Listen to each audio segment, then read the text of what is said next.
እስካሁን በስማ ነው እንዴት ደስ እንደሚል ይኸው ላቤ በዚህ ጠብ እያለ ፀሐዩ አንተማ መሀላቸው ነበር። ፀሐዩ በእናትህ ሶስተኛ ሲዞር ነበር የጀመሩት። ጓደኞቼ ናቸው እነኚህ የምታዩቸው ሁሉ ጓደኞቼ ናቸው፣ ወንድሞቼ እነኚህ። ሰው ወጣቱም ብዛት እኔን አጅበው ነው ትላቸዋለህ።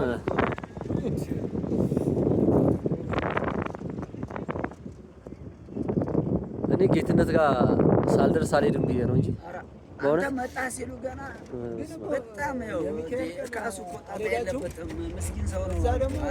እዛ ቤት ነበርኩ እኮ እኔ በእውነት አርሴማ ሚስቴ እቺ ትቆጣ እዛ ላይ አብራችሁ እኮ ነው የገባችሁት። ቤት ከኔ አጠገብ የነበረችው የእሱ ሚስት። አንተ ግን የሆነ ሰዓት ላይ እኮ ነግረኸኝ ነበር። ከአክስቴ አጠገብ ትክክል።